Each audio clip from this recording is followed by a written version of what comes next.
I tell ya, season 3 ends so strong. I know some of you have been enjoying it throughout, but you gotta admit, starting last week, it is really leveling up. Oh boy! I can't wait to talk to you about this episode today, and I'm so excited for you to see next week's finale. Oh my goodness. So good. But yes, this is quite the penultimate episode, and as Don Toretto likes to say, The Boys Season 3 Episode 7 is all about family, both the one you get and the one you make. And of course, the big headline out of today's episode is that Soldier Boy is Homelander's father. What a twist! Kudos to the writers. Chef's kiss. It's so beautiful. I love it. That made me sit up in my chair when I was watching the screeners. I was like, now we're talking. That's why Vought signed off on Black Noir and the rest of Payback, handing Soldier Boy over to the Russians, which we see in a fascinating, very unique animated flashback as Black Noir's favorite characters from his childhood help him through his problems. I wonder if the diabolical animated spin-off spun out of them having to do animation for this show, or if when they had the animated spin-off, they were like, as long as we have this team of animators at our beck and call, let's whip something up for the main show. I like it a lot. I think it's really fun. I love that the bird landed on Black Noir's finger like he was a Disney princess. But back to Soldier Boy, it turns out Vought already had 2.0 in the lab, and this one could fly. So they were like, we don't need this. Get him out of here. We're going to pave the way for our new and improved product, literally. Now, this is where the writing gets really even so good. The writing here is so good throughout the show, but it really comes into focus. Talk about callbacks, really comes into focus as the season wraps up. But remember, earlier this season, Homelander was comparing himself to Jesus with Immaculate Conception.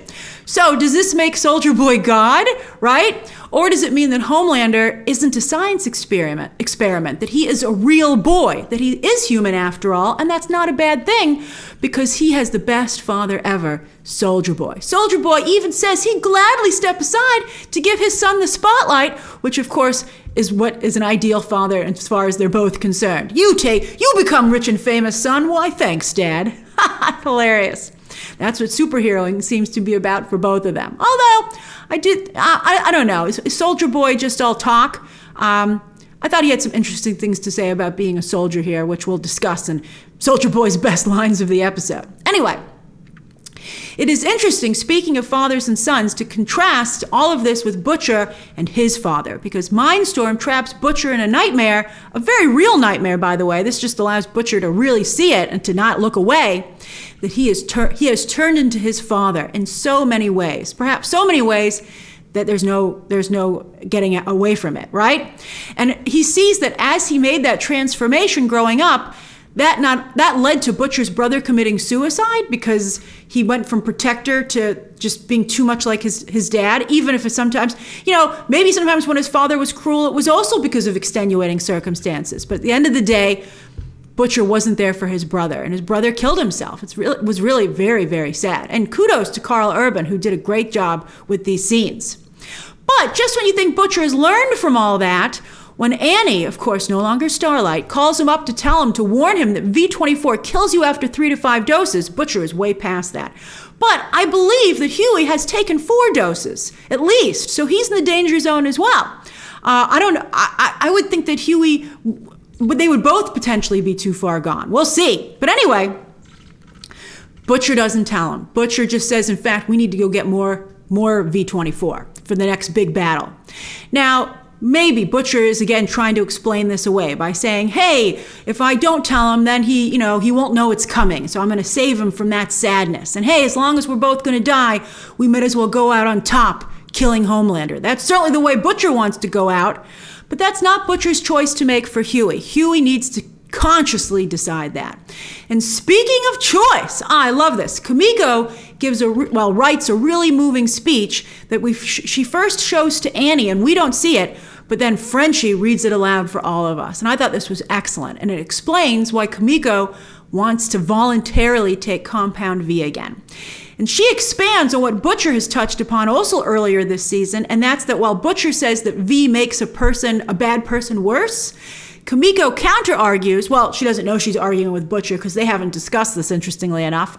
Missed opportunity? Who cares? This show has a lot to do, and I'm loving it. But anyway, Kimiko feels she's a good person, and V allows her to protect her family. Side note, is Frenchie her boyfriend or a surrogate brother for the one that she lost? I mean, the feel your arms scene was pretty sexy. Great shirt on Frenchie, by the way, which really does show off his arms. I was like, Frenchie, I can feel your arms through the TV. And they do not feel like bendy straws. But then later she's talking about the kiss they had, and she says it felt weird because we're more than that, we're family. And I'm like, are you saying that kiss was incestuous? What's going on here? I want Kimiko and Frenchie to be a couple. I haven't shipped them for multiple seasons now for them just to become, like surrogate brother and sister. Because I think there's a vibe there, don't you? I'm not sure what's happening here. I mean, they clearly don't, but I don't want this better end up in a relationship. All right, so anyway. Kimiko says she wants to take V to help her family, and fascinatingly, Huey says the exact same thing this episode. He tells Mindstorm with Butcher he wants to save his family, and for better or worse, he is Butcher's family. And if only Huey understood how dangerous it is to be Butcher's family. Was that an unfair comment that his brother's ghost and his nightmare made to Butcher? I don't know. I mean, I think there was a lot of truth to what his brother said, and Butcher should maybe think about changing his ways. I genuinely felt bad for Mindstorm, though. Did you? That actor did a very good job. Excellent. I mean, I thought also it was interesting to see that Soldier Boy was genuinely afraid of Mindstorm. Soldier Boy played it off really well. He's like, just don't look him in the eyes. And they're like, and what happens? And he's like, just don't look him in the eyes. That was great. And Mindstorm does have an impressive power set. That stuff with the priest and the nun, that was messed up. But in only the way that the boys can do so well. But and also to Mindstorm's defense, as horrific as some of the things that Mindstorm, that he might do, Soldier Boy was terrorizing the Payback team, who, it turns out, just ended up wanting payback against him. Again, nice job, writers, giving double meaning to the team name. They're not just payback against criminals, but payback against one of their own. And then, of course, Soldier Boy's whole arc this season has been about getting his own payback. I love it, I love it, I love it. Huey and Mindstorm, though, made a fair deal. I thought it was a great deal. And Mindstorm lived up to his end of the bargain. I love fair people. I was like, hey, Mindstorm, you got to give it to him. He did what he said he would do. And he was, you could talk to him. I thought he ended up being a cool guy. Not counting what he did to that priest and nun. But anyway, Huey took too long checking on Butcher and gave Soldier Boy his opening to take out Mindstorm. Boy, he did. I mean, whoa, that blade to the face. Again, like only the boys can do. But before he kills Mindstorm, and I thought the bag over the pillowcase over the head was, very clever on Soldier Boy's part. But Mindstorm whispers to him that Soldier Boy's Homelander's father. Because, Soldier Boy's like, why would Vought possibly turn on me? And that's the answer. That's the reason. But only Soldier Boy and Homelander know. And the reason that we know is that, of course, at the end of the episode, Soldier Boy calls Homelander. I like that, put him through, puts him on speaker. Again, very much a business transaction between the two of them. And we think that maybe, speaking of bargains, Soldier Boy isn't going to live up to his either, the one that he's made with Butcher and Huey, because this is his child. Now, this is a pretty good Soldier Boy episode. I like Jensen Ackles' deep voice. I thought he was putting that on because I've not really watched that much with Jensen Ackles, and I forgot about Bloody Valentine. I saw it such a long time ago. And I was like, what a silly cartoon voice he's put on. But I've seen some stuff with him on social media, and I'm like, oh, that's his actual voice. It is cool. I like it. So I thought that was great. But he still has not been given Homelander-level character development. But he had some pretty darn good lines. And he is very funny.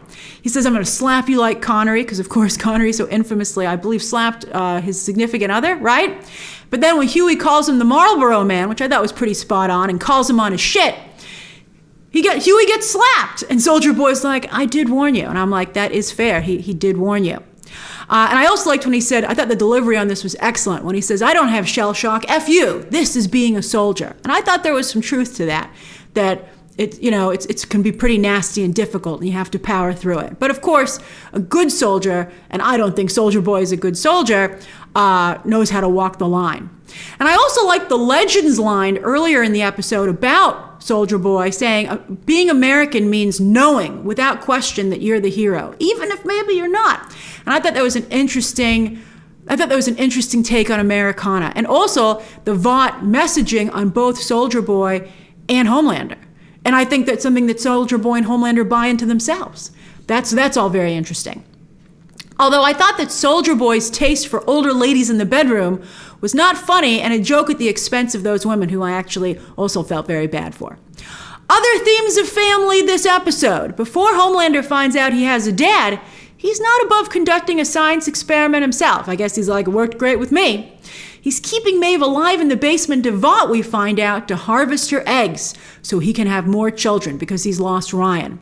And I have to say, I watched that before the Supreme Court decision on Roe v. Wade, but now watching it after that's been dismantled, I gotta say it hits different.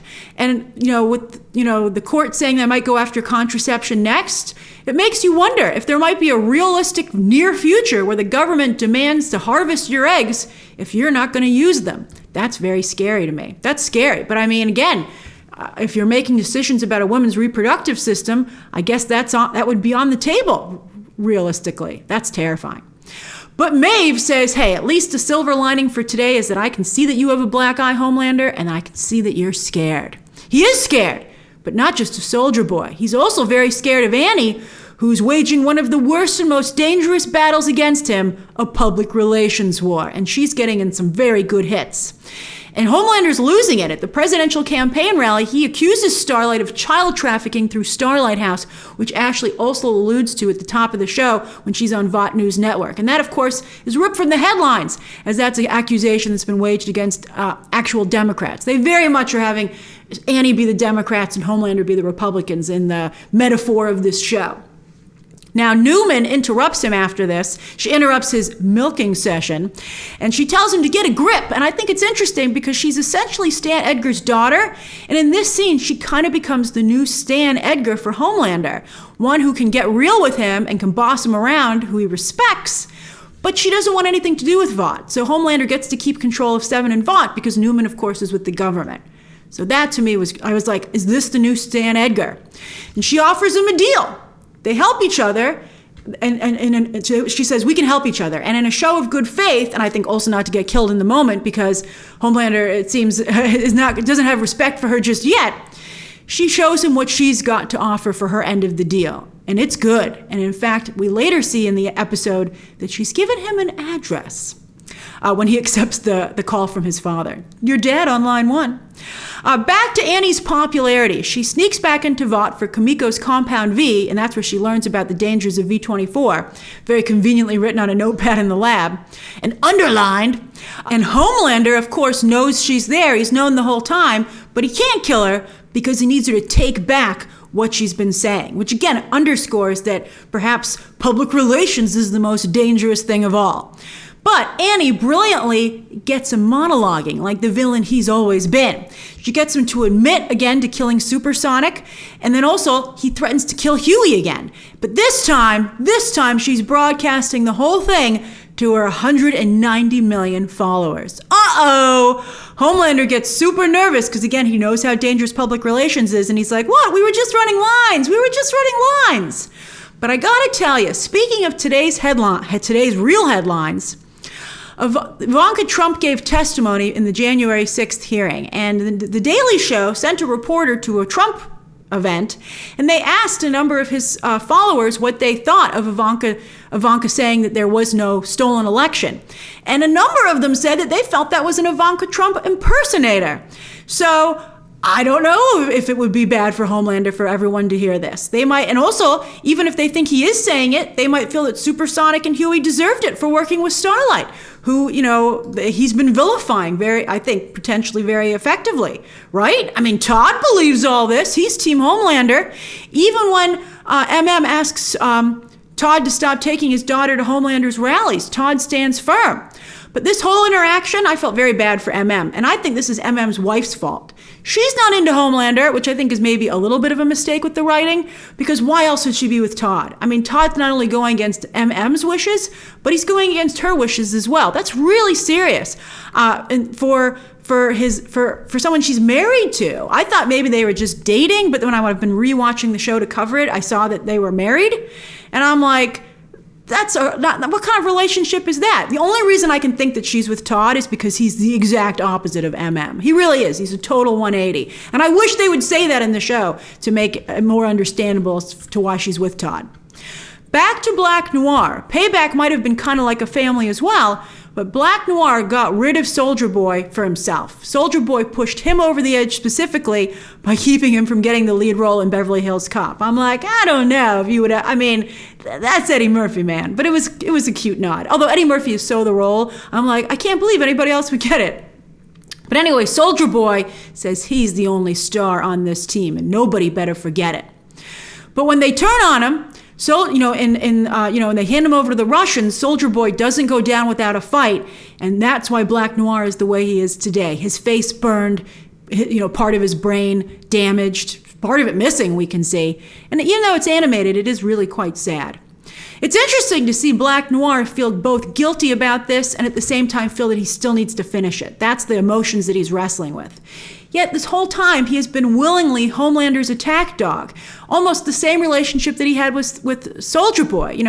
Black Noir is the one who took out Maeve and put her downstairs in the basement. I mean, is that an extension of Soldier Boy's abuse? Is that like a little bit like what little Nina has been saying about Frenchie? These guys have dog collars around their neck, and the only difference is the person holding it?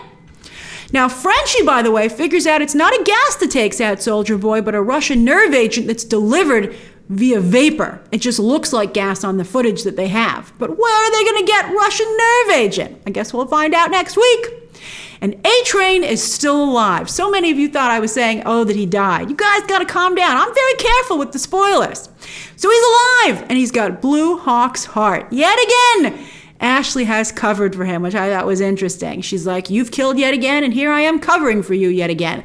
If it ain't broke, don't fix it. But it is broken. They're blaming it all on Soldier Boy for the public. They're like, Soldier Boy did it. You tried to save Blue Hawk. And now A-Train can run again. And they're like, are you willing to trash Starlight? And he's like, sure. Because he's learned nothing. He's still exactly the same. And Vought hasn't changed either. Everything's just, speaking of barreling ahead, everything just continues to barrel ahead. They have a new movie for A-Train. They're playing up all the black stereotypes that he's been trying to fight this season. Well, not very convincingly. But Julian Fellows, who wrote Downton Abbey, will script. Instead of his brother, as it actually went down, he'll have a white coach, played by Tom Hanks. And Hollywood does that all the time, by the way. They always change real-life people of color into, they're stopping doing that. But for a very long time, they would change it to being played by a white actor, and it made it seem like these accomplishments were only made by white people, and so Hollywood's very culpable in that. So I thought that was very clever commentary. But anyway, then finally, certainly, last but certainly not least, the Deep asks his wife for a three-way with an octopus named Ambrosia, who thinks his wife is very pretty. And I thought that Homelander being on the wall in a painting, watching the whole thing, was hilarious. And it turns out in this three-way, there's not much for his wife to do. And it's a step too far for her. She's out. And then the question is, can the Deep make it on his own without his wife coaching him? All right, so that's episode 7 of The Boys. What do you think of this? Second to last episode? And what are your hopes for the season finale? Share those thoughts down below. Subscribe today. And of course, as always, you can check out some more videos right now.